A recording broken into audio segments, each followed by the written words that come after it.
Morning बच्चों, मैं Z Bano class 12th के लिए, जैसे कि मैंने कल चकबस्त की दूसरी गज़ल पढ़ाई थी, आज तीसरी गज़ल की तशरीह बताने जा रही हूँ। शेर पढ़ती हूँ। सोरिश देर व हरम से जब परेशान हो गए, कुछ समझकर हम शरीक बस में रंदा हो गए। चकबस्त कहते हैं कि मंदिर और मस्जिद के आपसी झगड़ों से परेशान होकर हम रंद की महफिल में शरीक हो गए।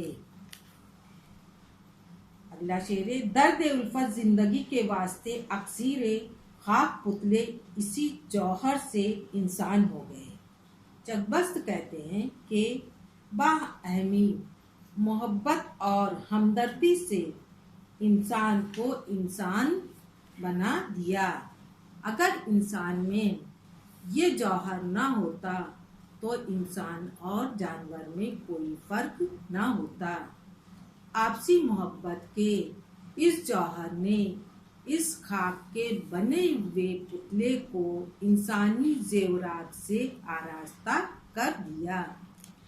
यही सबब है इंसान को अशरफुल मखलूकात कहा जाता है। अगला शेर है, रह गई बाजार महशर में गुनाहगारों की साख, रहमत बारी के सिक्के दाग असियां हो गए। यहाँ पे चकबस्त कहते हैं कि हश्र के दिन मेरे आमाल मुझे कैसा कैसा जलील वाकार करते, लेकिन खुदावंद करीम ने जो बड़ा रहम वाला है, उसने अपनी शान करीमी और रहमत से मेरे गुनाहों के दागों को साफ कर दिया, यानी मेरे सब गुनाहों को माफ कर मुझे जन्नत के आला मरातिब अता कर दिए। अगला शेर है, अपने दीवानों से मिलने को चली आई बाहर, सब्जा गुल सहन रंदा में नुमाया हो गए।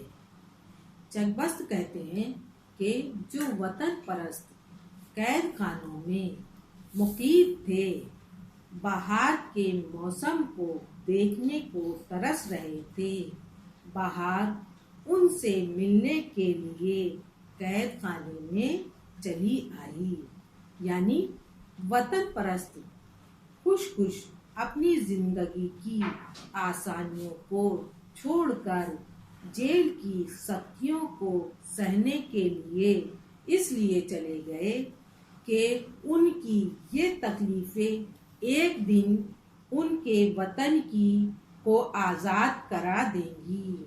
और यही हुआ कि वतन आज़ाद हुआ और सारे वतन में गुलामी की ख़ज़ा छाई हुई थी, आज़ादी की बहार की शक्ल में नमूदार हो गई।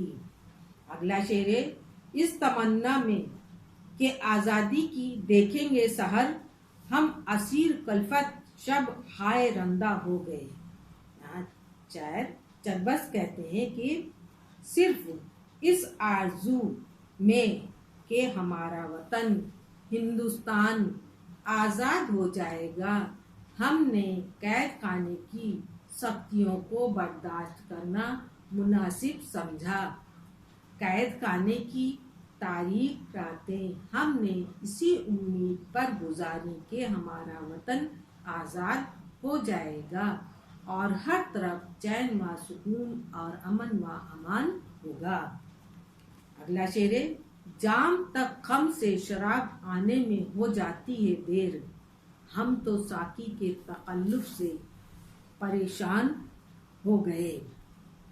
चकबस्त कहते हैं कि हम तो साकी के तकल्लुफ से परेशान हो गए हैं, भूखा दामन हमारे हाथों से छूटा जा रहा है कि शराब देने में वो इतनी ताखीर कर रहा है, देर कर रहा है कि हमारा नंबर आने में कहीं रह ना जाए, और साकी सुराही और प्याला का इंतज़ार कर रहा है, और मैं सोच रहा हूँ कि मैं इस इंतज़ार में कहीं शराब खत्म ना हो जाए। ये हमने आपको चकबस्त की तीनों गज़ल पढ़ा दी। ये सबक पूरा हो गया है। आप इसे समझेंगे, पढ़ेंगे और जो समझ में नहीं आएगा वो पूछेंगे। Thank you.